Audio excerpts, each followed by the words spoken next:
महाविद्यालय भैजू के YouTube channel पर एजुकेशन की कक्षा में मैं आपका हार्दिक स्वागत करता हूं।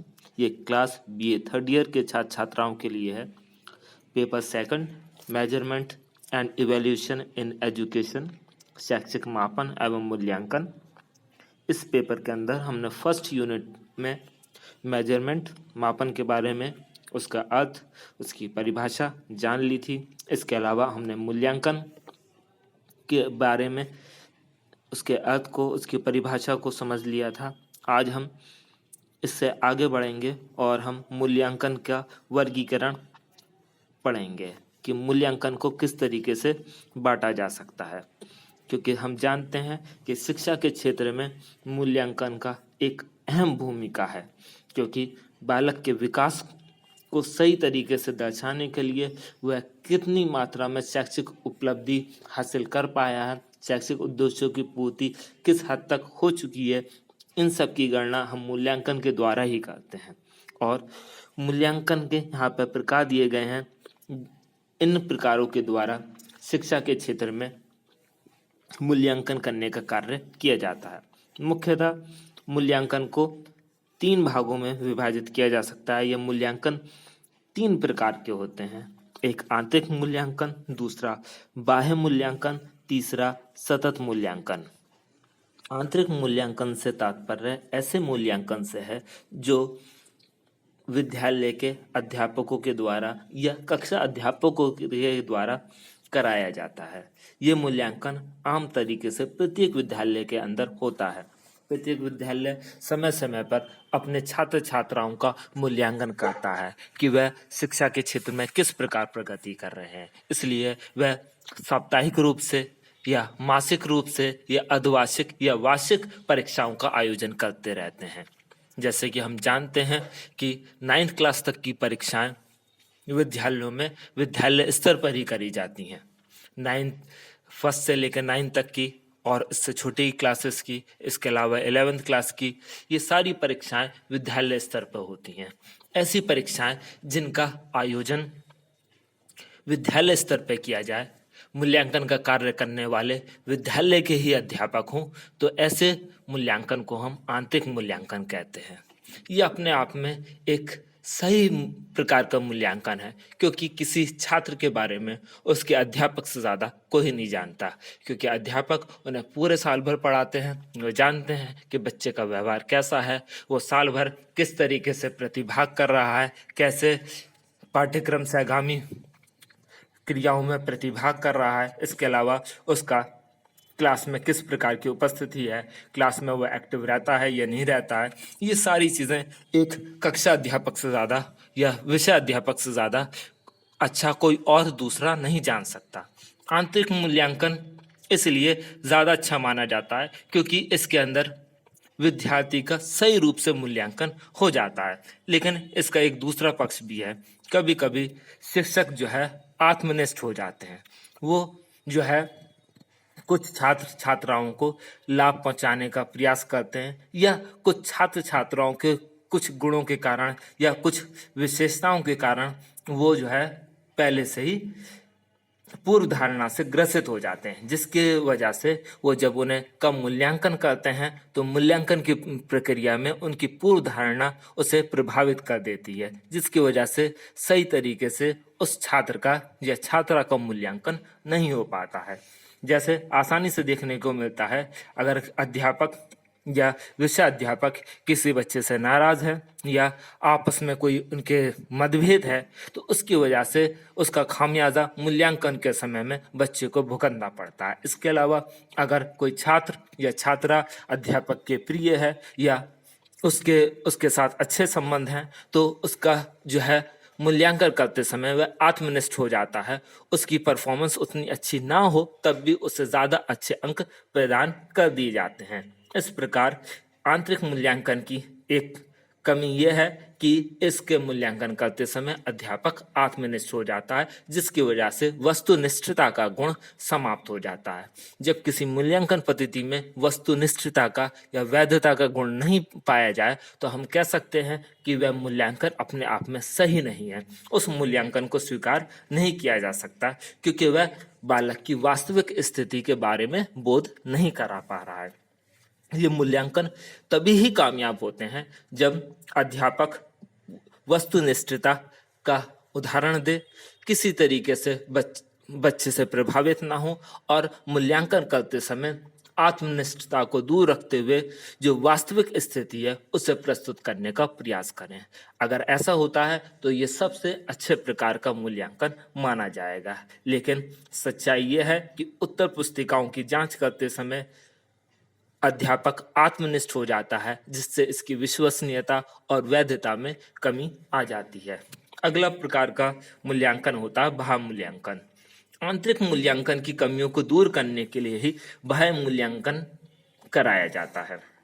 जैसा कि हमने आंतरिक मूल्यांकन पर देखा कि आंतरिक मूल्यांकन में मूल्यांकनकर्ता विद्यालय के ही अध्यापक या विषय अध्यापक होते हैं, जबकि बाह्य मूल्यांकन में मूल्यांकनकर्ता बाहर से बुलाए जाते हैं या दूसरे विद्यालयों के होते हैं। ये इसकी आवश्यकता इसलिए पड़ी ताकि मूल्यांकनकर्ता आत्मनिष्ठ न होकर वस्तुनिष्ठ हो जाए। जब क्वेश्चन पेपर दूसरे अध्यापकों के द्वारा बनाया जाता है, परीक्षा भी दूसरे अध्यापकों के द्वारा ली जाती है, तो आत्मनिष्ठता का गुण नहीं आ पाता, प्रक्रिया पूरी तरीके से वस्तुनिष्ठ हो जाती है, उस पर कोई भी आसानी से विश्वास कर पाता है। जैसे कि हम उदाहरण से समझ सकते हैं, जब बोर्ड की परीक्षा होती है तो छात्र छात्राएं दूसरे विद्यालय के अंदर जाकर परीक्षाएं देते हैं और परीक्षा का जो पेपर होता है, क्वेश्चन पेपर होता है, वो भी दूसरे अध्यापकों के द्वारा या बाहर के अध्यापकों के द्वारा बनाया जाता है, बोर्ड की तरफ से आता है। उस क्वेश्चन पेपर को कोई नहीं जानता। इसके अलावा जब कॉपियों का मूल्यांकन होता है तो वह भी अलग अध्यापकों के द्वारा होता है। कक्षा अध्यापक या विषय अध्यापक से उसका कोई लेना देना नहीं होता। जिन अध्यापकों ने उन छात्र छात्राओं को पढ़ाया है वो उन छात्र छात्राओं की कॉपियां चेक नहीं करते, दूसरे अध्यापक उनकी कॉपियां चेक करते हैं, जिसकी वजह से जब कॉपियां चेक होती हैं तो उनके अंदर वस्तुनिष्ठता पाई जाती है, विश्वसनीयता पाई जाती है। इसलिए बोर्ड की परीक्षाओं में जब बच्चा अंक अच्छे प्राप्त करता है तो हर कोई उस पर विश्वास कर लेता है कि हाँ, इस बच्चे ने अच्छे अंक प्राप्त किए हैं क्योंकि ये इस विषय में ज़्यादा होशियार है। जबकि ऐसा देखा गया है कि जो बच्चे आंतरिक परीक्षाओं में बहुत अच्छा परिणाम हासिल करते हैं, सफलता प्राप्त करते हैं, और जब बाह्य मूल्यांकन होता है तो उनकी परफॉर्मेंस उतनी अच्छी नहीं होती, क्योंकि वहाँ पर आत्मनिष्ठता की वजह से मूल्यांकन प्रभावित हो जाता है और बाह्य मूल्यांकन पर आसानी से कोई क्वेश्चन नहीं उठाता, क्योंकि कॉपी चेक करने वाले को, मूल्यांकन करता हुआ को यह नहीं पता होता कि वह किसकी कॉपी चेक कर रहा है। उस बच्चे को वो व्यक्तिगत रूप से नहीं जानता, जिसकी वजह से वो बिल्कुल वस्तुनिष्ठ होकर वैधता के साथ कॉपी चेक करता है और उस कॉपी को पर कोई भी प्रश्न चिन्ह आसानी से नहीं उठा पाता। बाह्य मूल्यांकन का एक दूसरा पक्ष भी है। जब कॉपियां दूसरों के द्वारा चेक करी जाती हैं या बाहर के अध्यापकों के द्वारा चेक की जाती हैं तो कभी कभी बाह्य मूल्यांकनकर्ता जो है कॉपियां चेक करते समय निराशाजनक व्यवहार करने लग जाता है। वो कॉपियां चेक करते समय ज़्यादा ध्यान से कॉपियां नहीं चेक करता, वो बच्चे को नहीं जानता और ना ही वो ध्यान से कॉपी चेक करके सही से मूल्यांकन करने का प्रयास करता है। कभी कभी पैसे कमाने के चक्कर में, क्योंकि प्रत्येक कॉपी का एक ना एक मूल्य निर्धारित होता है कि अध्यापक जितनी अधिक कॉपियां चेक करेगा उतना ही उससे ज़्यादा आय प्राप्त होगी, इस चक्कर में बाह्य मूल्यांकनकर्ता तेजी से काम करते हैं और कॉपियों का जिस तरीके से मूल्यांकन करना चाहिए वो नहीं कर पाते। ये बाह्य मूल्यांकन का एक दोष है। लेकिन बाह्य मूल्यांकन को ज़्यादा विश्वसनीय माना जाता है अगर बाह्य मूल्यांकन सही से किया जाए। बाह्य परीक्षक उत्तर पुस्तिकाओं को सही से मूल्यांकन करे तो उनकी गुणवत्ता का जो स्तर होता है वो ज़्यादा अच्छा होता है, उनके जो परिणाम आते हैं वो ज़्यादा विश्वसनीय और वैध होते हैं। कोठारी कमीशन ने अपनी रिपोर्ट में सुझाव दिया था कि बाह्य परीक्षा विशेषता अधिगम अनुभवों को प्रोत्साहित करती है, जिसके परिणाम स्वरूप शिक्षा के वास्तविक उद्देश्य की पूर्ति नहीं होती। ऐसा देखा गया है कि बच्चे जो है जब बोर्ड की परीक्षा की तैयारी करते हैं या बाह्य परीक्षा की तैयारी करते हैं तो सिर्फ वो उन्हीं चीज़ों पर ज़्यादा फोकस करते हैं जो एग्ज़ाम में आने होती है। इसके अलावा जो क्लास की करी को करिकुलर जो एक्टिविटीज़ हैं, इसके अलावा बाकी चीज़ों में वो ज़्यादा इंटरेस्ट नहीं लेते, या ऐसे टॉपिक जिनका एग्ज़ाम में आने की संभावना कम होती है उन पर ज़्यादा इंटरेस्ट नहीं लेते, जिसकी वजह से ये जो बाह्य परीक्षा होती हैं ये बच्चों का सही तरीके से ये पूर्ण मूल्यांकन करने में असफल हो जाती हैं, क्योंकि इसके अंदर कुछ निश्चित ही पाठ्यक्रम या विषय सामग्री का ही इसके द्वारा मूल्यांकन हो पाता है। बच्चे की उपलब्धि, अभिरुचियां और अभिक्षमताओं का मूल्यांकन इसके अंदर संभव नहीं हो पाता, और इन सभी आंतरिक और बाह्य मूल्यांकन की कमियों को दूर करने के लिए तीसरे नए मूल्यांकन का उपयोग किया जाता है, जिसे हम कहते हैं सतत मूल्यांकन।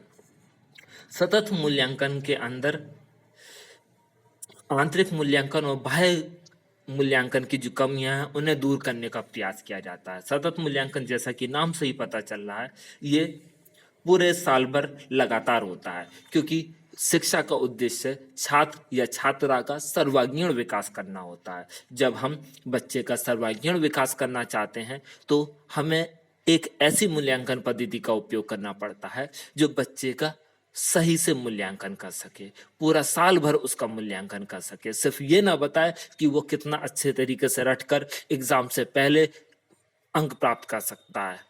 हमें एक ऐसी मूल्यांकन पद्धति की आवश्यकता होती है जो बच्चे का सही तरीके से मूल्यांकन करे, वो ये बता सके कि बालक शैक्षिक उद्देश्यों की पूर्ति किस हद तक कर पाया है, और इसके लिए आवश्यक है कि मूल्यांकन की प्रक्रिया पूरे साल भर चलती रहे।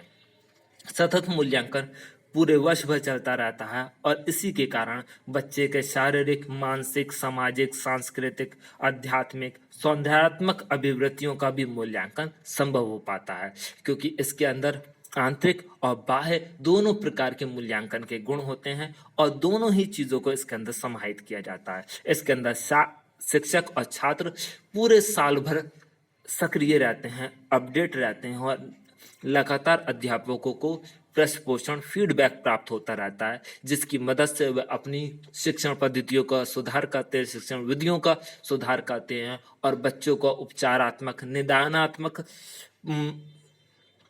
जो है शिक्षा प्रदान करते रहते हैं। इस मूल्यांकन का एक फायदा और होता है कि बच्चों में एग्जामिनेशन का जो फोबिया होता है वो समाप्त हो जाता है। बोर्ड की परीक्षा से बच्चे बहुत ज़्यादा डरते हैं, और जब पूरे साल भर उनका समय समय पर एग्जामिनेशन होता रहता है, उनका मूल्यांकन होता रहता है, तो एग्जाम में जो फेल होने का जो डर है वो उनके अंदर से समाप्त हो जाता है। इसलिए सतत मूल्यांकन सबसे ज़्यादा विश्वसनीय होता है, और यूजीसी के द्वारा 1973 में भी परीक्षा सुधार का जब प्रस्ताव रखा गया तो उन्होंने कहा कि प्रारंभिक जो कक्षाएं हैं, जो शुरुआत की कक्षाएं हैं, उसके अंदर संचयी आलेख पत्र बनाया जाए, क्योंकि इसके अंदर बच्चों का शुरुआत से लेकर आखिर तक वह किस तरीके से प्रगति कर रहे हैं उसका मूल्यांकन किया जाता है। इस प्रकार हमारे जो है तीनों मूल्यांकन के प्रकार, पहला आंतरिक मूल्यांकन, दूसरा बाह्य मूल्यांकन और तीसरा सतत मूल्यांकन समाप्त हुए। अगला टॉपिक है हमारा मूल्यांकन और मापन में अंतर। अभी तक हमने जो है मूल्यांकन का अर्थ और मापन का अर्थ, उसकी परिभाषा और उसके प्रकार समझ लिए हैं। अब हम इनके अंतर को जानकर इनको और आसानी से ये सही तरीके से समझ पाएंगे। यहाँ पे बिंदुवार कुछ तथ्य दिए हुए हैं जिनकी सहायता से मूल्यांकन और मापन के बीच में अंतर करना हमारे लिए आसान हो जाएगा। पहला बिंदु है, मूल्यांकन का क्षेत्र व्यापक होता है। यह छात्र के संपूर्ण व्यक्तित्व के संबंध में मूल्यों का अंकन करता है, जबकि मापन का क्षेत्र सीमित होता है। मापन व्यवहार के कुछ आयामों को प्रतीक प्रदान करता है, जैसा कि हमने मूल्यांकन की परिभाषा में देखा था कि मूल्यांकन बराबर मापन प्लस मूल्य का अंकन करना। हमने स्पष्ट रूप से पता कर लिया था कि मापन जो है मूल्यांकन का ही एक हिस्सा है। इस प्रकार हम कह सकते हैं कि मूल्यांकन का क्षेत्र व्यापक है, क्योंकि मापन जो है मूल्यांकन का ही एक हिस्सा है। और मापन में सिर्फ हम कुछ प्रतीक प्रदान कर देते हैं, जबकि मूल्यांकन के द्वारा हम उसके सही तरीके से उसका क्या मूल्य है, वो कितना अच्छा है, ये जानने का हम प्रयास करते हैं। इसके अलावा मूल्यांकन एक सतत और निरंतर चलने वाली प्रक्रिया है, जबकि मापन सतत प्रक्रिया नहीं है, ये सिर्फ मूल्यांकन का एक अंग मात्र है। इसके अलावा मूल्यांकन में गुणात्मक और परिणामात्मक दोनों ही प्रकार के निर्णय किए जाते हैं। ये संख्यात्मक और वर्णनात्मक दोनों ही प्रकार का हो सकता है, जबकि मापन सिर्फ केवल परिमाणात्मक निर्णय लिए जाते हैं, ये केवल संख्यात्मक होते हैं। मापन के द्वारा हम सिर्फ कुछ प्रतीक प्रदान कर देते हैं, जैसे हमने कोई सामान खरीदा तो हम कह सकते हैं कि ये इतने किलो का है अगर वो वजन में है, या लिक्विड फॉर्म में है तो हम कह सकते हैं ये इतने लीटर का है। जबकि मूल्यांकन में हम उसके गुण और परिणाम दोनों बताते हैं, जैसे हम कह सकते हैं कि ये चीज़ जो है इतने किलो की है, ये इतने वजन में तो है, साथ में ये इस क्वालिटी की है, ये ज़्यादा अच्छी है या ये कम अच्छी है। इस प्रकार के जो निर्णय हैं हम मूल्यांकन के द्वारा ले सकते हैं। इसके अलावा मूल्यांकन में मापन द्वारा प्रदत्त आंकड़ों का विश्लेषण, व्याख्या, अर्थापन किया जाता है, जबकि मापन में मूल्यांकन हेतु आवश्यक आंकड़े उपलब्ध कराए जाते हैं। मूल्यांकन में जो मापन के द्वारा आंकड़े आपको दिए जाते हैं, उनका हम विश्लेषण करते हैं, उनकी व्याख्या करते हैं, हम देखते हैं कि ये जो अंक प्राप्त हुए हैं इनका अर्थ क्या है, इनसे क्या फायदा हो सकता है, इसकी व्याख्या हम करते हैं। जबकि सिर्फ मापन में हमें कुछ आंकड़े ही उपलब्ध हो पाते हैं। जैसे हम समझ लें उदाहरण के द्वारा कि किसी बालक को किसी विशेष सब्जेक्ट में, मान लीजिए इंग्लिश में 100 में से 70 अंक प्राप्त हुए।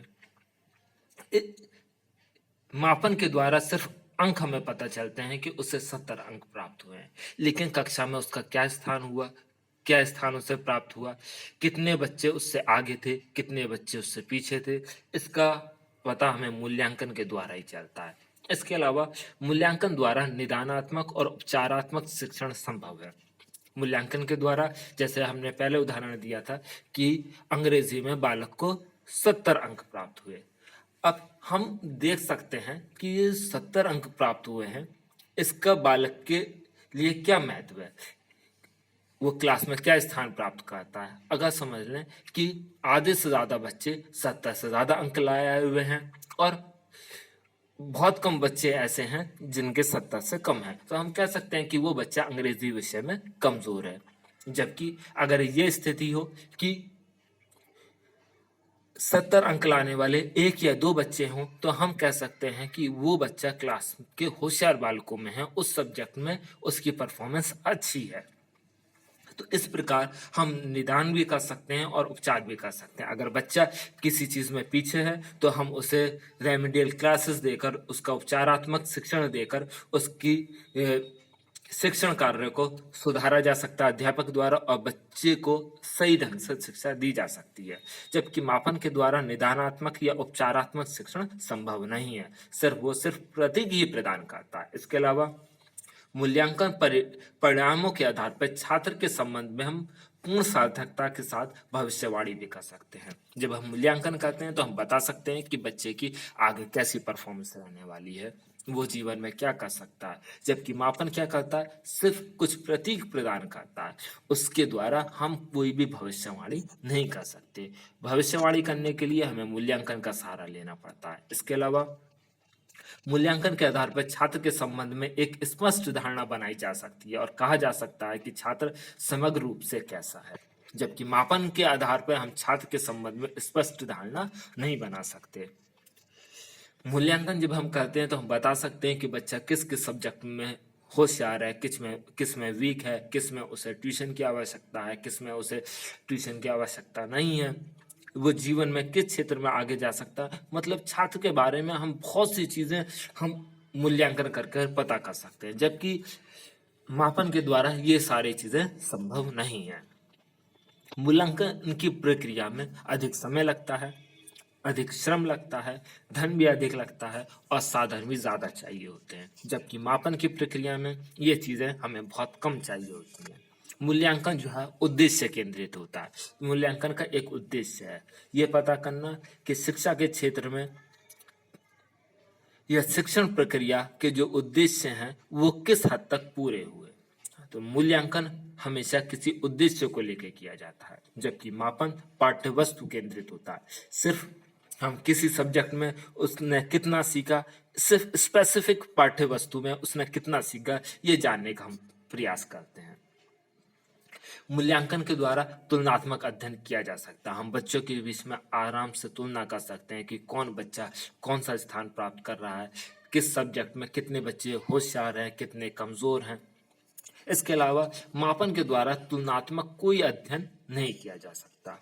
मूल्यांकन अपने आप में एक साध्य है, मतलब मूल्यांकन के बाद और कुछ करने की जरूरत नहीं है। और मापन क्या है? मूल्यांकन का एक हिस्सा है, मूल्यांकन की प्रक्रिया का एक साधन है। इस प्रकार हम कह सकते हैं कि मूल्यांकन में वस्तु का मूल्य पता करा जाता है कि उसकी वैल्यू कितनी है। जैसे कि उदाहरण दिया हुआ है कि राजीव ने कॉलेज में प्रथम स्थान प्राप्त किया, टॉप पोजीशन प्राप्त करी।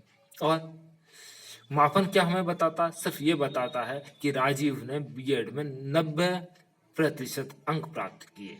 सिर्फ ये हमें कुछ आंकड़े दे रहा है, कुछ प्रतीक दे रहा है, इसके अलावा कुछ नहीं बता रहा कि उसकी पोजीशन क्या है, उससे कितने बच्चे आगे हैं, कितने बच्चे पीछे हैं। लेकिन मूल्यांकन हमें बता रहा है कि हाँ, वो टॉप पोजीशन पे है, उससे आगे कोई नहीं है।